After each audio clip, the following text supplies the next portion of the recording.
Okay, so last time we talked about corporate social responsibility, and we talked about Walmart, which is one of my favorite companies to dislike. And we talked about Amazon and how Amazon is now becoming the new Walmart. And we could talk about the wheel of retailing, which says that, retail establishments start out, they usually offer cheaper, lower priced goods. And that's how Walmart started out, right? They started out actually, Sam Walton didn't start out as owning his own business with his own name on it. He was a franchisee of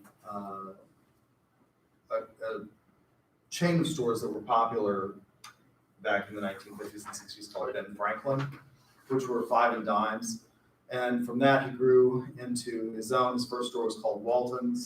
The reason he started his own store called Walton's was because his landlord in the little town in Arkansas he was living in decided that would make a real fine, that 5 and dime, that Ben Franklin 5 and dime would make a real fine business for his son-in-law. And so he wouldn't renew the lease, and so he had to go find another, and he started Walton's, and that transforms him to Walmart. He'd invested $1,000 in Walmart stock when it went public during their initial public offering. Today, you would be a multi-millionaire if you held on to that stock. So we talked about that as just sort of a recap. We talked about Amazon, and then some of the criticisms of corporate social responsibility, which are the idea that it's hard to implement, because we talked about, and I think the end of the conversation was I was saying, talking about the educational environment and using you all as an example of either a product or myself as a service, and who ultimately should we think about in terms of what it is that we're doing here, in terms of the education that I'm providing you. Is it just something that's a private good for you to consume? No, it's not, right? And if I just give the grades away, what happens? It dilutes the brand, and people then don't think UCO is very good, and that impacts, other people who graduate. And so we talked about that. Well, corporate social responsibility, of course, and we talk about these ideas as though they are distinct silos, but they're not. Corporate social responsibility and the ability to implement any type of corporate social responsibility relies heavily on corporate culture. So what is corporate culture? Let's look at Johnson & Johnson. Johnson & Johnson has recently come under a lot of fire because of the opioid crisis.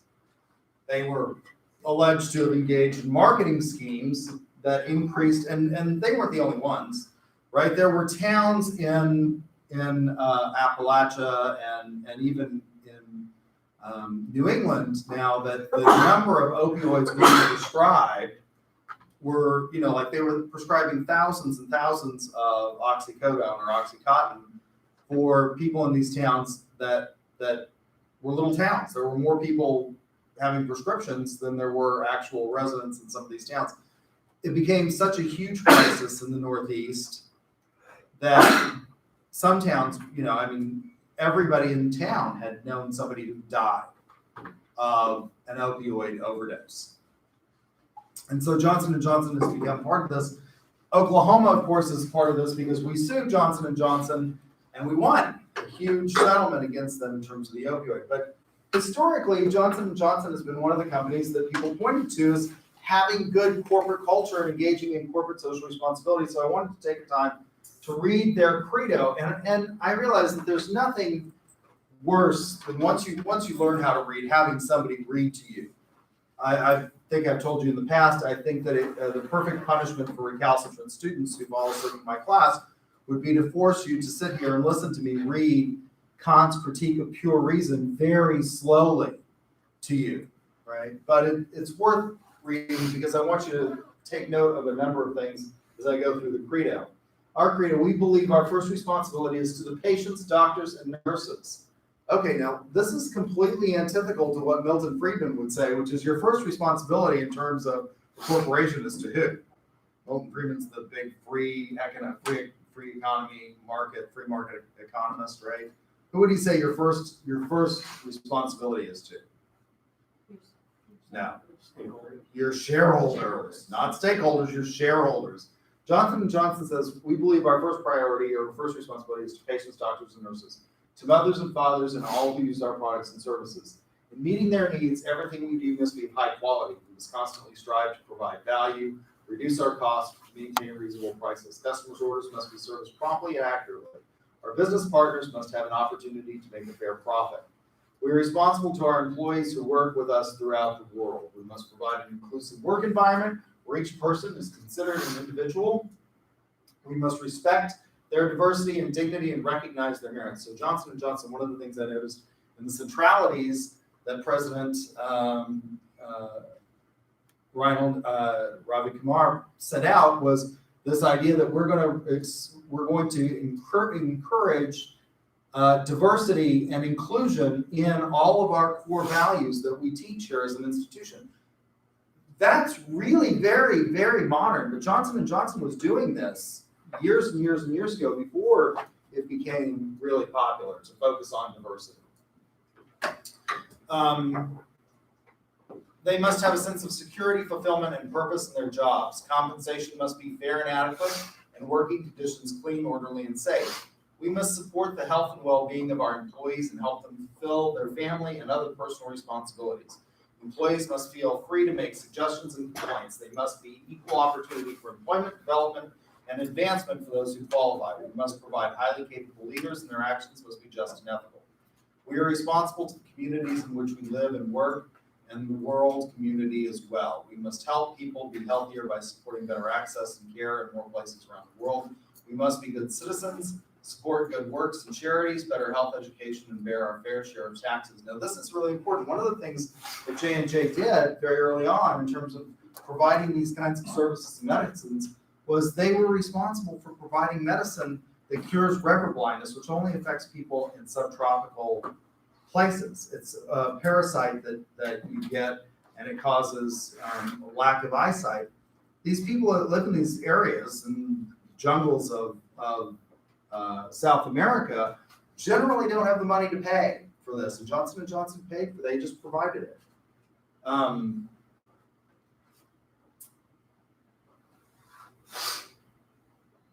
We're responsible to the communities in which we live and work, and the world community as well. We must help people be healthier by supporting better access to care in more places around the world. We must be good citizens, support good works and charities, better health and education, and bear our fair share of taxes, maintain in good order the property we are privileged to use, protect the environment and our natural resources. Our final responsibility is to our stockholders. Businesses must make a sound profit. We must experiment with new ideas. Research must be carried on, innovative programs developed, innovations, investments made for the future, and mistakes paid for. New equipment must be purchased, facilities provided, and new products launched.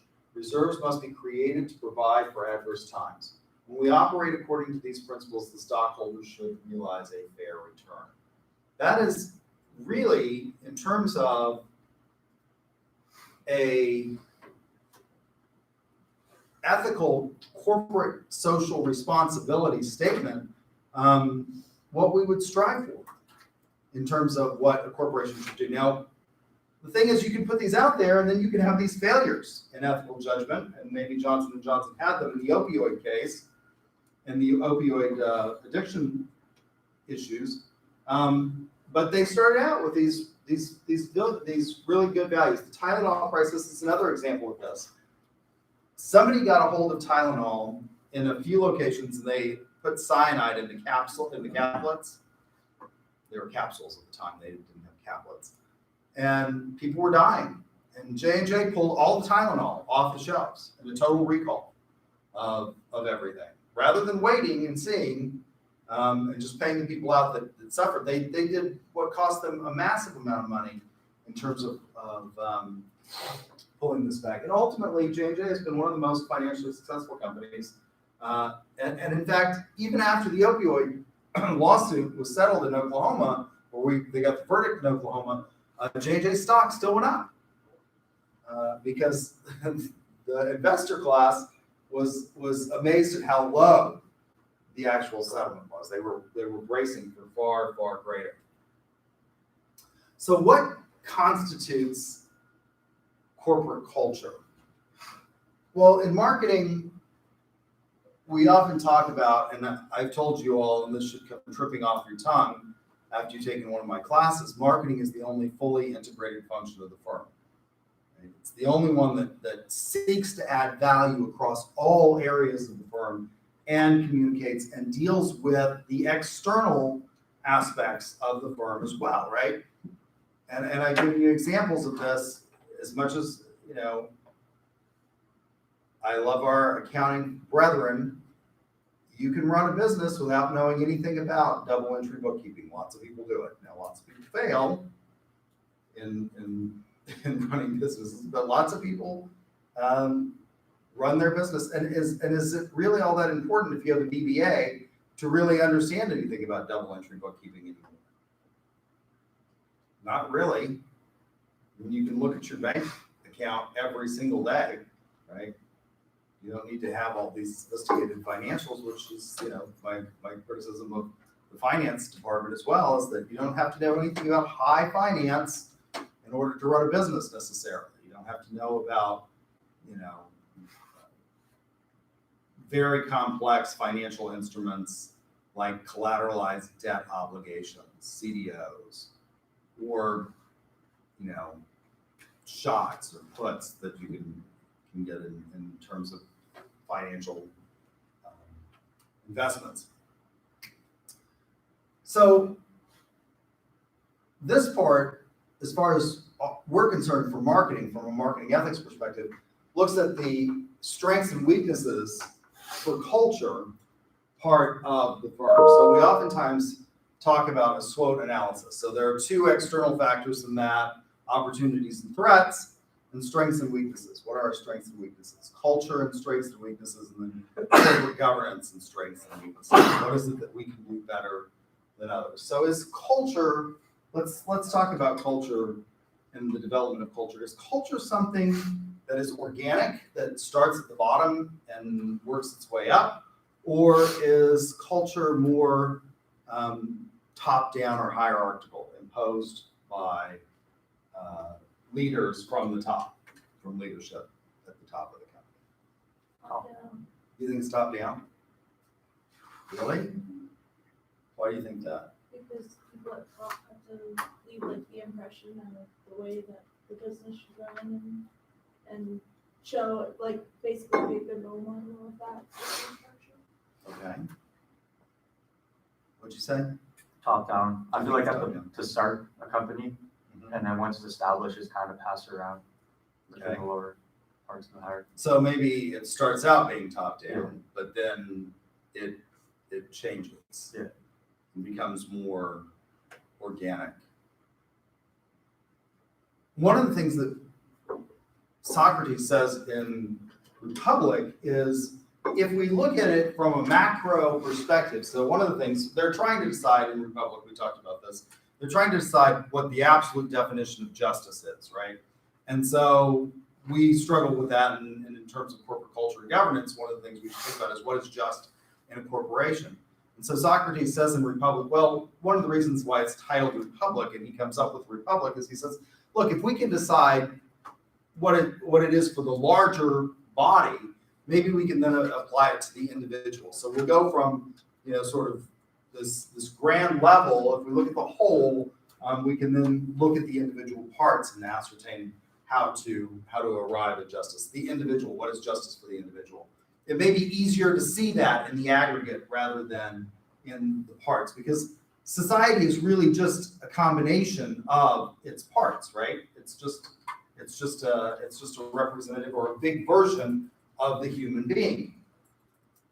So if we think about that, let's think about culture from a very macro perspective. What is culture in terms of a macro perspective? Which, by the way, you two be sure and come up and talk to me, since you gave good answers. I'll give you bonus points on the second exam. There's also opportunities for you to get bonus points. I think I sent out an email. You need to check your D2L email. I sent that out on there for those of you who are interested in going to the sales competition to get bonus points there.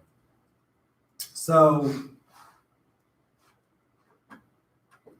what is culture at a national level?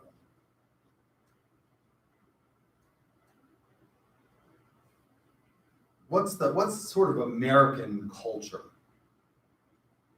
And is one person, the leader, able to really transform it in a significant way?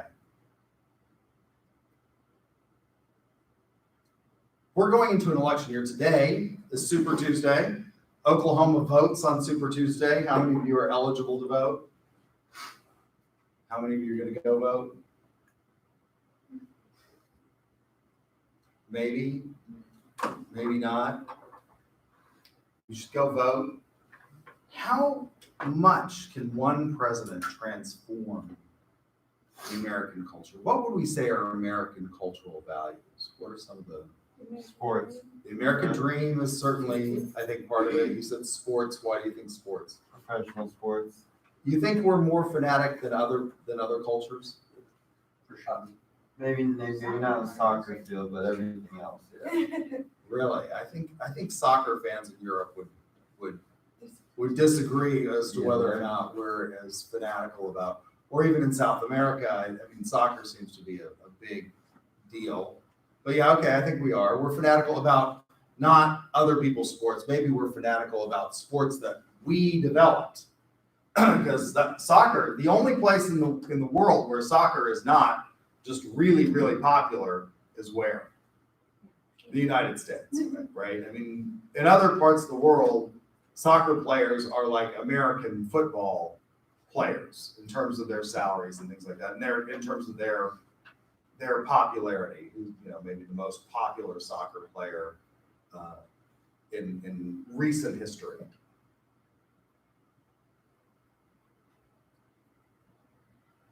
See, you're Americans, you don't know, huh? Oh, I said David Beckham. I think David Beckham is probably, but there's others that have popped up. I don't know that many names in soccer, right? But so I think we're very fanatical about our own sports. What are purely American sports that we are fanatics about that developed here in this country? Baseball. I love baseball. Not a fan. Why not? Boring. I love baseball. I think it's great. Eggs out. Particularly baseball is one of those that's a fantastic sport to go to with other people because it's one that you can actually socialize while watching a sport because there's a lot of time that there's not a lot of action going on in the field, and so you can actually look at it. So what else? American football, I think we're fanatical about. Basketball. Those are the three big ones in the United States, but I think other places are as interested in sports. So we're really fanatical about American sports, I guess, in this country, and our own dominance of those sports. They've become popular in other places now, right? Where else has baseball become popular? Asia. It's become popular in Asia. There's Japan. Basketball's become very popular in other places as well. So, I mean, we exported that. We are now a net exporter of culture. What else are some of the things that we would say are all American? The American dream. And I think I talked about that in here. I talked about the American dream, the project that I used to have my American National Government students write this paper entitled My American Dream, because they couldn't plagiarize that. And I think I told you all that this is really very American. Nobody says my Canadian dream or my German dream. Or my Brazilian dream. They don't say that in those places, but we do. And part of the American dream is owning a home and owning property, and that's not necessarily the case in other places. How much is Donald Trump? I mean, he is a disruptive figure in politics. How much has he fundamentally really changed American culture? We all still, he went after football. And one of the reasons that maybe he went after American football and American football players is because he was denied an NFL franchise, right? I mean, you can't just buy a team if you have the money. I mean, he clearly had the money to buy, I believe, an NFL franchise, and I believe they turned him down. They wouldn't vote to allow him to buy the franchise. Now that seems kind of antithetically American, because we generally think of if something's yours, you have the right to sell it to anybody that you want, but that's not true with sports franchises. And if you own the franchise, when we got the Thunder, it was a big deal because Aubrey McClendon opened his big mouth and said, well, of course we didn't buy that team to keep it up there in Seattle. We bought it to bring it here to Oklahoma. And everybody, you're not supposed to say that. There's a process that you go through to move a sports franchise. And so, he's gone after the NFL. Donald Trump has gone after the NFL. Have NFL ticket sales decreased because the President of the United States has gone after the NFL and NFL players? No. He's made a martyr out of some of the NFL players. What else in terms of culture? What else is American culture? Patriarchal. What? Patriarchal.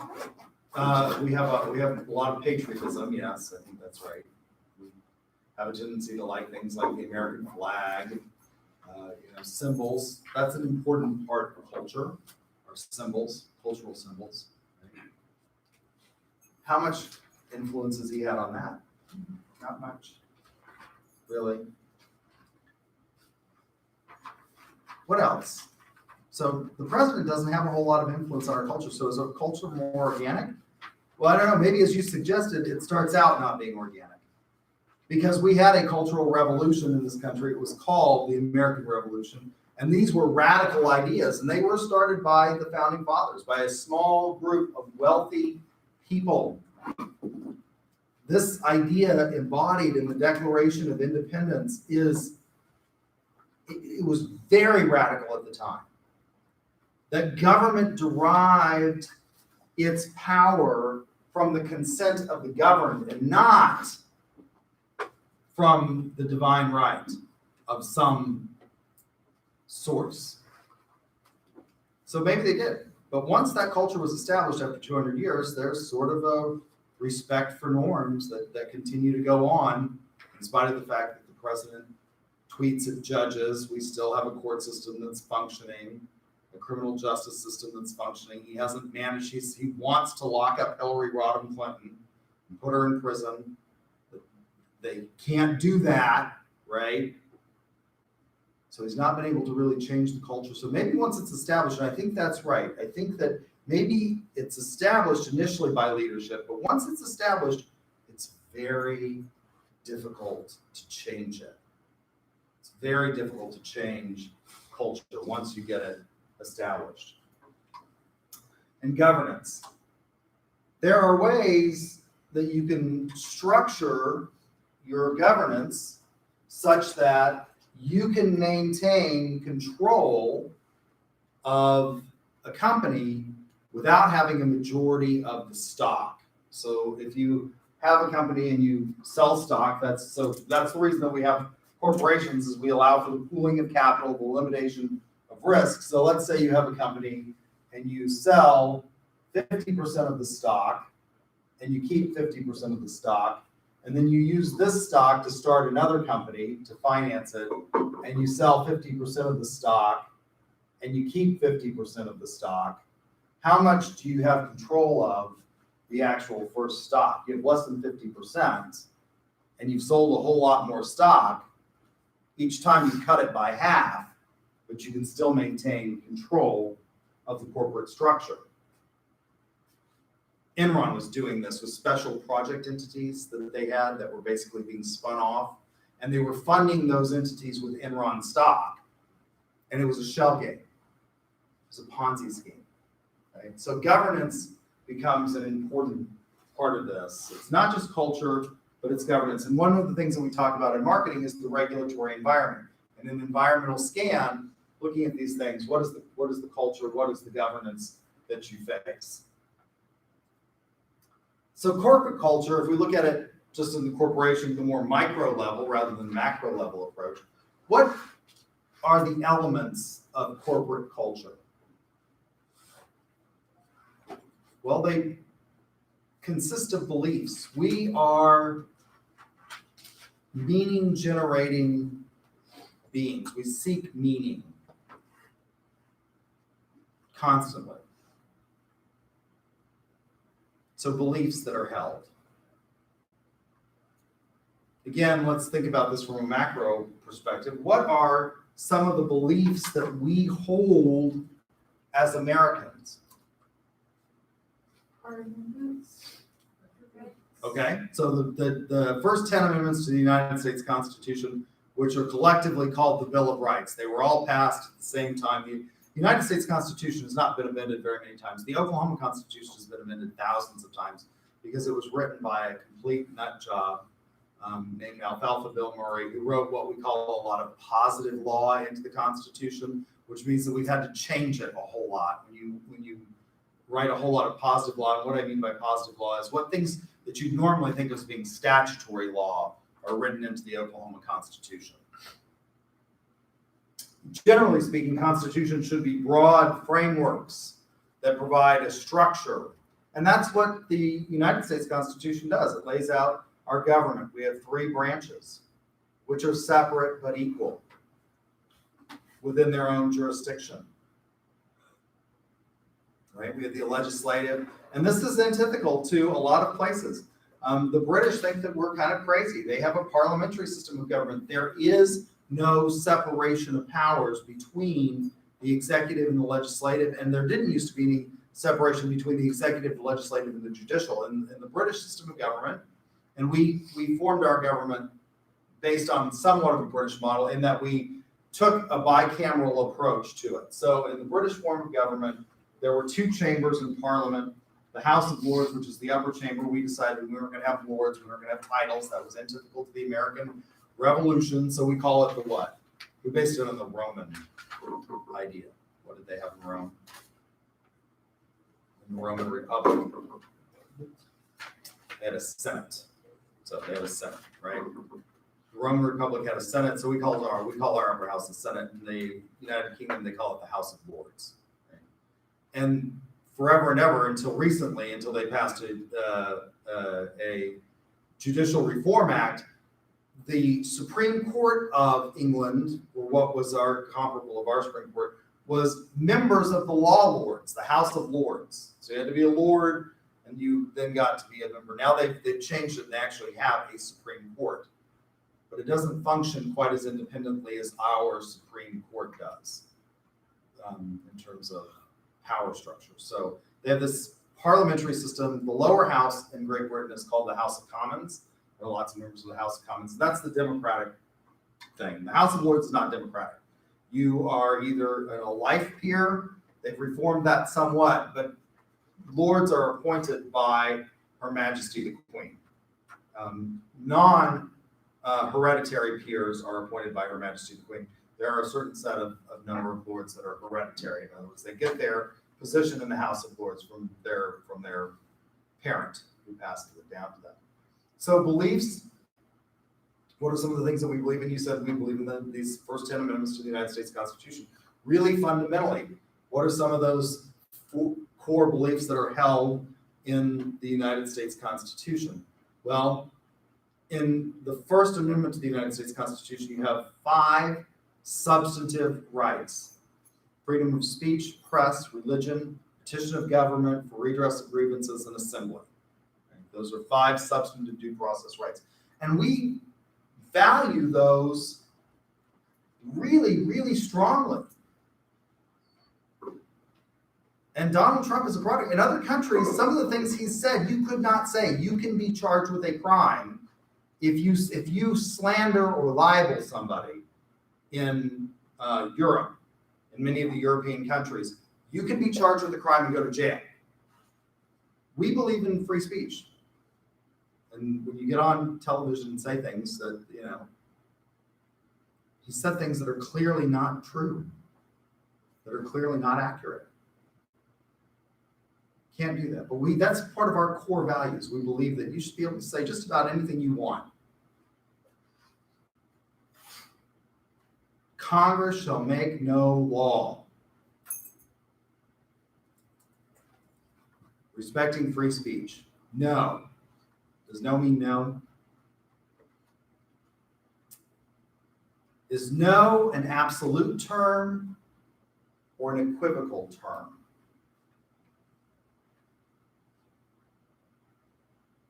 When your mother said no cookies before dinner, did it mean one cookie? No, it meant no, right? We don't say that with the First Amendment. There are some limits. The classic example that was comes from a case called Scheck versus New York is you can't shout fire in a crowded theater because it causes a panic and people will be hurt if you do that, right? So you can't do that. Oliver Wendell Holmes was the author of that. If you shout fire in a crowded theater, it's going to start a reaction, right? This little spark that creates what's called a clear and present danger. But that's one of our beliefs. What are some of the beliefs, for example, taking it to a more micro level? If we think about UCO, not as a business, but as a business-like entity, what do you think are some of the beliefs that we have at UCO? So Johnson & Johnson has this system of beliefs that are exemplified by their credo. What are some of our beliefs here at UCO at a micro level, not a macro level, micro level, about what we are and who we should be? Maybe transformative learning. Transformative learning, I think, is one of the beliefs that we have embraced, this culture of transformative learning that focuses on things like disciplined knowledge, leadership, service, right? All of those things, health and wellness, those are parts of our belief system. And it is, our culture here is very much a culture of focusing on learning for students. When I went to get my PhD, I went down and I talked to the nice folks at OU in the marketing department down there. And I had served as UCOs in the Office of Legal Counsel. I had a JD. I had taught here for a long time. And the marketing chair down there was my second bad experience at OU. Said, well, Grant, we'll admit you because John Caney says nice things about you, but we hope that you recognize that a PhD program is a research program and that teaching is something that one must endure in order to do research. Teaching is something that one must endure. In other words, students are just a sideshow to what we really do, which is research. That was not my first experience with this theory that OU promulgates. I started out as a student at OU many, many years ago. In my first class, did I tell you all this story? I only have so many stories. Did I tell you the story? So I walked in my first class. It's American National Government. I'm a political science major, so this should be an interesting class to me. The professor, whose name I'll never forget him, his name is Alan Hertzke. He's still there. Walked to the front of class and he said, I feel like I should indoctrinate you about what higher education is all about. My name is Alan Hertzke. I have a PhD. I just got this job here. I have 7 years to publish or perish. Therefore, any learning that goes on in this room will be purely by accident. And I was sitting in a room of 300 people. That was more than I graduated with from my high school graduating class. And then he followed it up with, you see the graduate assistants, we were supposed to meet 75 minutes every week in the lecture auditorium and then 75 minutes with a graduate assistant in these breakout study groups. And he says, do you see these graduate assistants around the perimeter that you're going to be meeting with in individual groups? Well, if you think they're here to help you, they're not. They're here to get a PhD. So they're working on their own stuff. That concludes my lecture for the day, and he walked out. That was it. Years later, after I had become a professor and I had been an elected official, Dr. Hertzke ran for school board in Norman. And he came up to me and he knew that I'd run. I saw him at like the Oklahoma Political Science Association. He knew that I'd run successfully. He'd gotten beat. He said, I didn't know it was so hard to run for office. And all I could think of was, you're a political scientist and you didn't know that it was hard to run for political office? Duh. Yeah, dude, it's not easy. Right? So there's a difference in beliefs, and corporations have differences in beliefs. Expectations. What are the expectations that you have when you go into a job? What are sort of the expectations that salespeople have? So I'm a professor of sales. What do you think the expectations are for most salespeople? That you can sell. It's predicated largely, I mean, sales is one of the few professions that is really objective in that you're either making your numbers or you're not. How do you evaluate some other professions? My first profession is a lawyer. How do you evaluate? You're winning cases. Okay, that's what students always say. Is you evaluate lawyers based. Some of the dumbest people I went to law school with have enormously good success rates. Let me tell you who they are, right? They are so dumb that they couldn't figure out. When I graduated from law school, I was paying $900 a credited hour for the privilege of going to law school. The average law student will come out over $100,000 in debt. And these were people that have huge, they went to work for the Oklahoma County District Attorney's Office, which pays a whopping $35,000 a year. What's the debt service on $100,000?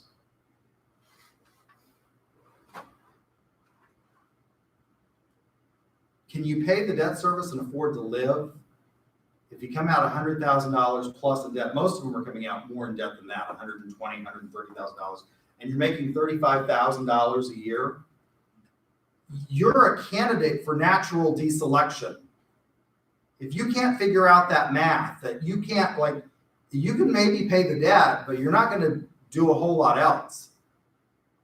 What's the American dream? Buy a home. You have $120,000 in debt, you're making $35,000 a year. Going to be buying a home anytime soon? Probably not. And yet they have enormous success rates. Why? Because the criminals are dumber than them. Right?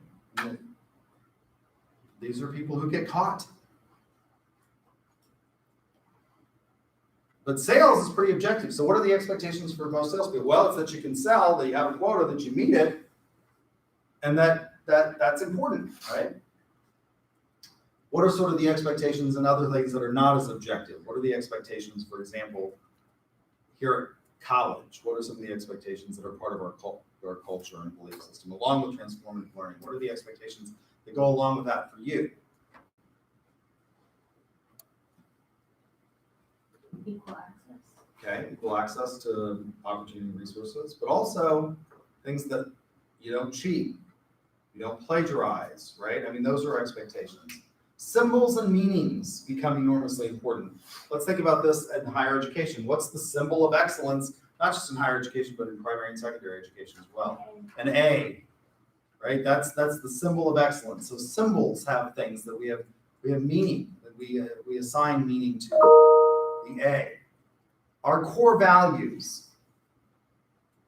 In Built to Last, Successful Habits of Visionary Companies, Price and Collins detail that successful companies, the most successful companies that have lived, have been around longer than most and have had out-earned the market in terms of their profitability, generally have core values. Now, you don't necessarily have to have good values. Johnson & Johnson's credo, I think, is an example of good values. But Philip Morris was described as a company that had a set of very core values, but they were described as ruthless, cunning. The CEO of Philip Morris, which manufactures cigarettes, said, "I see nothing wrong with selling products that people don't need." Well, cigarettes are not just products that people don't need. They're products that are actually harmful, right? Very, very harmful. All kinds of studies now suggest, we've known for a long time that smoking causes lung cancer, although if you've seen a movie, there was a movie called Thank You for Smoking, which was about, it's a fictionalization of what really did happen. The smoking companies Did all of this research trying to prove that smoking didn't cause lung cancer. Turns out it not only causes lung cancer, it causes a whole lot of other stuff as well. And the CEO, Philip Morris, there's nothing wrong with that. There's nothing wrong with providing people with a product that they don't need. Well, this is not just a product you don't need. It's highly addictive. It's hard to quit. And it not only causes lung cancer, it also causes cardiac, pulmonary issues. Women who smoke have higher instances of breast cancer. Men can get breast cancer, by the way. And there are increasing numbers of men developing breast cancer, maybe as a result of smoking pollutants. In men, it increases the likelihood of prostate cancer. There's evidence to suggest that. It's horrible for your skin, your gums, right? I mean, it's got all of these bad things. So it's just important that you have a set of values. Now, what we would like to have in terms of corporate social responsibility is companies like J&J that have good values. That you have a purpose. That's part of corporate culture. What is the purpose of the culture? So what is the purpose of UCO? The purpose of UCO is to provide education, basically, for people in this area. One of the things that we have to be mindful of, one of the marketing classics was an article written in the Journal of Marketing by Theodore Levitt called Marketing Myopia. And Levitt says that one of the things we have to be aware of as we're developing this corporate culture and these beliefs and expectations and stuff like that is to not lose sight of what the end goal was. If you went back to the beginning of the 20th century, some of the largest, and there were all kinds of railroad companies that popped up, and some of the largest, most powerful companies in the United States were railroad companies. And a lot of them went broke. Now, rail is still a major source of transportation and logistics today, but there aren't as many rail companies as there used to be. And why is that? Because a lot of those companies focused on being really good rail companies, and they lost sight of what the broader thing is, and they lost out when airlines and airplanes came around and started transporting stuff. So they were really good at railroad companies, but what they should have been really good at was what? Being shipping companies. What percentage of the goods that you're wearing today arrived by ship, do you suppose? How much of the stuff that we transport comes by ship to this day? Isn't that like 99%? It's 90% of everything. In fact, there's a book by Rose George, who is a journalist who does sort of a classic marketing study in which she gets on a tanker, a cargo ship, a container ship, and she follows it around and sees what it is these are like early marketing studies. And she details what the cost of certain things are to ship. So 90% of everything that we touch, most people, if you ask them how much came to you by shipping, they'll say, oh, not a lot, maybe 10%. 90% of everything comes, at least initially, by shipping. How much does it cost? iPhones are actually brought over from China in Apple pays for them to be flown over. Every other phone comes across in container ships. Samsung, all those things. How much do you think it costs to ship an item this size across the ocean from China? At the time she wrote the book, it was 5 cents. That's amazing, isn't it? You can ship that. That's why you can produce these in China so cheaply and ship them across the ocean, because shipping has become, as a result of the standard container unit, 20-foot equivalent units, 40-foot equivalent units, you can ship these things. So we shouldn't become myopic in our purpose. What is our purpose? It's to provide education. If UCO, what would be the more narrow focus that we could say? Well, it's to get students jobs.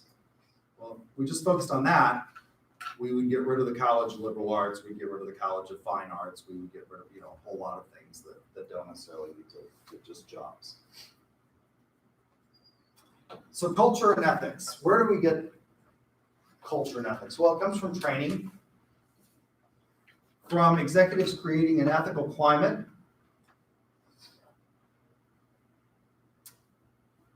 from empowering employees.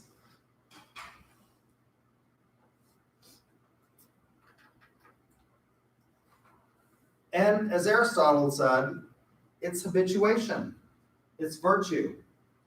It's our habits. It's our character. It's what we experience every day. That's where you get it. That's how you get a culture of ethical sensitivity. By valuing these things. And all of our presidents at UCO have, to some extent, modeled this idea. We have something called, that I think was started under Roger Webb, the Modeling the Way Award, that still goes on. And it's for people who exhibit the tenets of UCO's culture and transmit that. And they basically engage in what we as marketers would call living the brand. So branding is an important part of marketing. And companies that instill these deep-seated sets of goals and values have employees that live the brand. A classic example of living the brand is Southwest Airlines.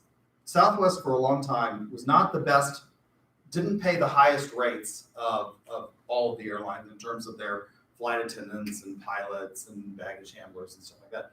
But their employees, their mechanics, their employees are fiercely loyal to Southwest. If you've ever been on a Southwest flight, it's completely different than the horrific experience that you will have on United. United is so bad that this one guy who got his guitar broken, and he wrote an entire book called United Breaks Guitars. American has haughty attitude. I mean, it's Southwest really lives the brand. So it's this living and empowering employees and living that brand through virtue, through habituation. So leadership is obviously important. Good leadership versus ethical leadership. What's the difference between good leadership and ethical leadership? What do we mean by what's good? What would be good leadership?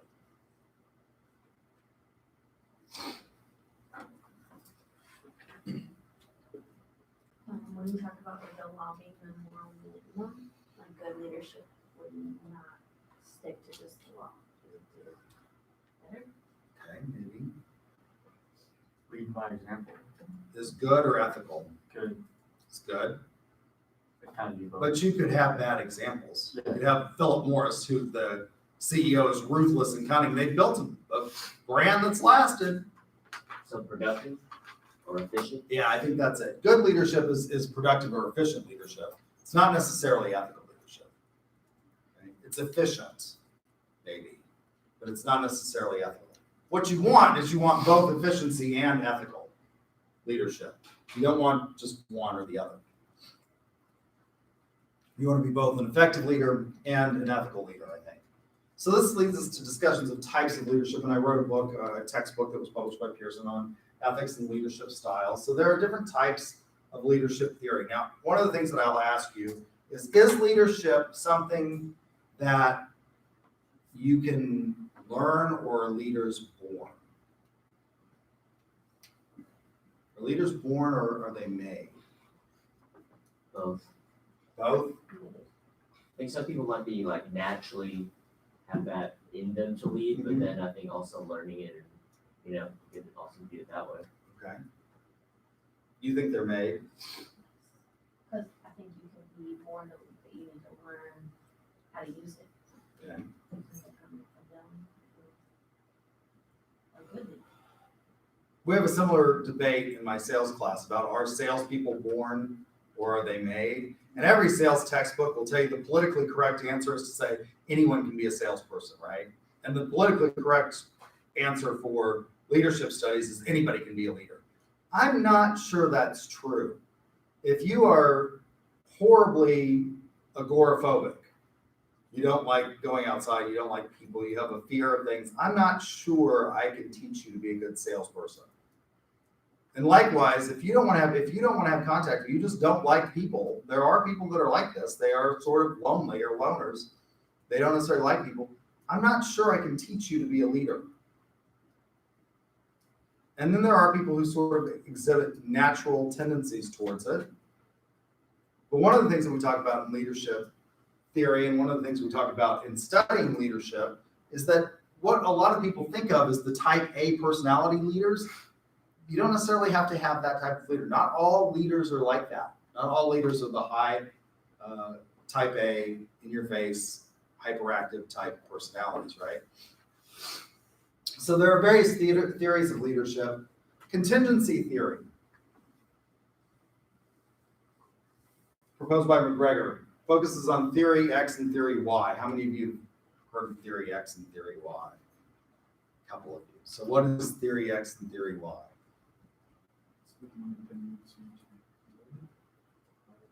Okay, one of them used that.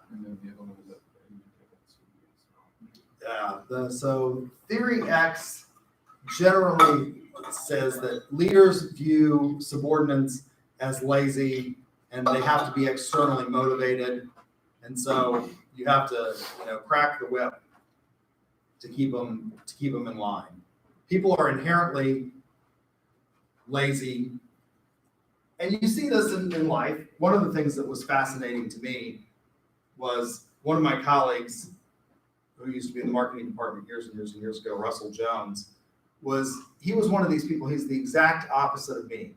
He believed that people were inherently lazy. Now, he found all kinds of exceptions to that rule. He found all kinds of exceptions, but he thought people were inherently lazy. Therefore, we needed to end welfare because, in his words, no working, no eating. That was what you needed. You didn't work, you didn't eat. I, on the other hand, tend to view humanity in very positive terms. I think most people are sort of fundamentally good. I think they want to do well for themselves and their family, and they want to have a better life tomorrow than they do today. That's sort of, now, I can find all kinds of exceptions to that. I can dislike all kinds of individuals, and I find lots of exceptions to my general rule. But generally speaking, Russ was exactly the opposite. He thought most people were inherently lazy and needed to be motivated by cracking the whip, but he found all kinds of exceptions. He would find all kinds of exceptionalism in people that he knew, right? So theory X is that you need to motivate people by fear that they're going to be lazy. You have to micromanage them. Theory Y, people who study leadership, in academic study would be horrified by my oversimplification here. But theory Y basically says people want to do what's best. They want to fundamentally get the job done, and they seek to better themselves. And therefore, what you need to do is you need to engage with them. Theory X is be telling. Theory Y is having a discussion and leading people through maybe other types of motivators besides just punishment and reward. Dialogic theory of leadership goes back to Socrates and the dialogue, the dialectic process. So Socrates starts out in the Republic, what is justice? And when we talk about Socrates, when we talk about the Platonic dialogues, we have to talk about early, middle, and late. And some of the things that are very well worked out in some of the early dialogues are jettisoned in some of the later ones. But, it's this conversation that you have. And so the dialogic theory of leadership is that you need to listen to your employees and you need to engage in the dialectic process. You need to talk about things. If you have a problem, we should work together to solve the problem, to come up with solutions to the problem. Allowing employees to have input into it, rather than just saying, I'm going to study you, and we're going to look at, how big a shovel I can use to get you to shovel coal into the steel furnace the fastest. Really focusing on a two-way process in terms of dialogue, where you're not telling, but you're discussing. Charismatic leadership. This is one where you can have very good in terms of effective or efficient versus ethical. What are charismatic leaders? Charismatic leaders generally have been associated, it's generally been associated negatively. I don't think it's necessarily true that people who are charismatic have to be necessarily evil, but charismatic leadership has oftentimes been the classic example of a charismatic leader would be who? Anybody want to guess in world history? I'm gonna take a guess. Adolf Hitler, yeah. I mean, he's just a I mean, there's nothing in his background that suggests he's going to rise to prominence, but he is an effective communicator. And he is if you watch the reels of him and you watch the footage of him now, it seems very old fashioned, but he got people really riled up and he could get them motivated on a goal, which was at the time Hitler comes to power. So after World War I, Germany, starts basically World War I. Again, historians will be horrified at my oversimplification of this, but Germany starts World War I, and as a result, they lose ultimately, and as a result, they're punished, and they're having to pay back, for example, France and all these other countries that they did damage to. And so during the Weimar Republic, inflation goes crazy because Germany is having to pay back reparations to these other countries. And they start doing what? I mean, if you can't pay the bills and you're a government, I used to think this would be great as a kid to be, king, and you could just do you just crank up those printing presses and, fire off those $100 bills. That's what the German government started doing with the Deutschmark. They just started printing money. And what happens to that money? It becomes devalued very, very quickly. And so people were running with wheelbarrows full of money to the store to try and buy things. It's pretty desolate. And Hitler comes to power and he says, I'm going to make things better. And he is charismatic. He is persuasive. His rhetoric is persuasive. People who have studied rhetoric say, he was a good rhetorician. Usually charismatic leadership is thought of as being sort of pejorative and turned dark. I don't necessarily think that's true. I sort of think that charisma is one of those things that you can have and you can use it like a tool, like a hammer, for good or for bad. You can use a hammer to build a house. You can also use it to tear the house down or to commit murder, or you can use it in really negative ways. But a lot of people who discuss charismatic leadership and talk about leadership theory generally think of charismatic leadership as being pretty dark. So what are the ones that are not so dark? They generally talk about those in terms of transformational leadership. Transformational leadership is charismatic leadership with an ethical component. Transformational leaders are very concerned with ethics and raising up their groups, their followers, the people that work with them. They want to transform. So here at UCO, we're committed to transformational education. Now, I sort of think all education is transformational. If you learn how to do something that you couldn't do before, haven't you been transformed? I sort of think so. But what is a transformational leader? I'm not just going to be concerned with your ability to regurgitate stuff that I say on this exam. I actually take an interest in students. I write letters of recommendation for students who want to go. I think I told you 26 of my students have gone on to law school and passed the bar. I tried to talk all 26 of them out of that life choice. Right? It's about helping people achieve their goals in an ethical way. Paternalistic leadership. This is based on the strong father model. So what is paternalistic leadership? What are paternalistics? What's a strong father? What is a classic example in American culture of the strong father model? Historically speaking, this was the Republican Party platform, by the way. The Republican Party valued, they said, for years and years and years, starting with Ronald Reagan in the 1980s, family values. And they held Ronald Reagan up as a paragon of family values. Now, it turns out his older children hated him. They wrote horrible things about him because he divorced their mother, sort of abandoned them, married Nancy. When he was running for president, his older children did try to get involved in his campaign, and they asked what they could do, and his campaign manager told them that if they wanted to help their father out, they would dig a hole and bury themselves so that he didn't appear old. He was the oldest person to run for president at the time. And they wanted him to look more young and virile, and so they wanted only the younger children, which is Ron Jr. and his sister, to participate in the campaign. And when these older children went to their father and told him the story, he said, well, if you pay people, you got to do a job, you got to listen to what they say. Can you imagine your father saying that? His older child, Michael, had gotten into trouble at school. His father was governor of California at the time. And one of the teachers suggested that they were going to let him graduate. That if he could get his father to give the commencement address at high school graduation, they might let him graduate. So he does this. As he's walking across the stage, his father shakes his hand and says, "Hi, I'm Ron Reagan, governor of California." He didn't recognize his own son. But he portrayed, the public image was that he was a strong family man. He was the only president at that time that had been divorced.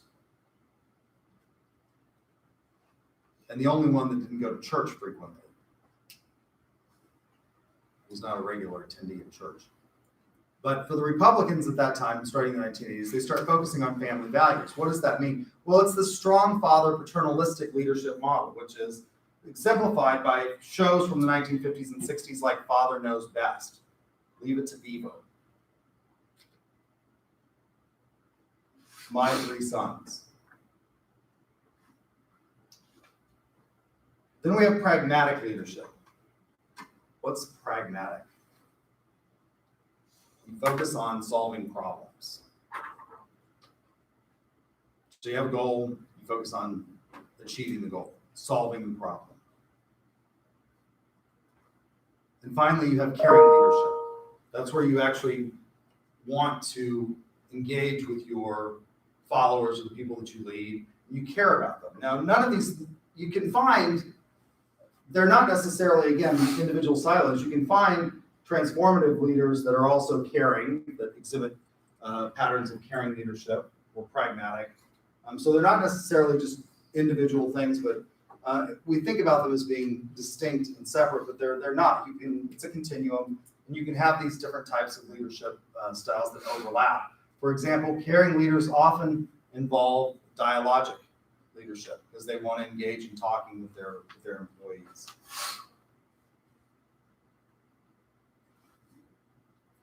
So you start by build this culture with leadership, if you're going to build it from the top up, with your mission statements, like Johnson & Johnson's credo, statements of value. What is it that we want to do? Well, our mission is to, provide high quality furniture. Our value is to provide high quality furniture at a fair price in a reasonable and ethical way by sourcing our stuff and our products from suppliers that, engage in environmental sustainability. And then by developing codes of ethics for employees and managers to follow. And having things like ethics hotlines where people can report unethical behavior and not fear retribution. All of those things will lead to using leadership to build a corporate culture that can engage in corporate social responsibility and ethical sensitivity.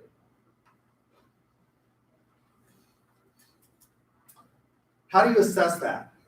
How do you assess what you're doing? So how do you go about ensuring that what we're doing is actually working?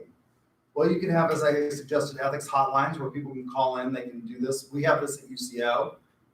We use Ethics Point, and if you believe something's occurring, you can call and they will start an investigation. By employing corporate ethics officers, these were required in Sarbanes-Oxley after Enron, WorldCom, and Tyco all fell apart, and we got Sarbanes-Oxley. It started requiring that publicly traded companies have corporate ethics officers. Who should these people be? A lot of corporations started using their lawyers. That's not necessarily a good thing because what are lawyers interested in? They're interested in the law, which is not necessarily that, and they're interested in defending their client usually. So it's important that when you hire these corporate ethics officers, that they have some training and background in ethics. And then that you have this holistic integration, that you incorporate it into things like new employee orientation, that you incorporate these value statements and beliefs into the employee handbook, and that then you follow them.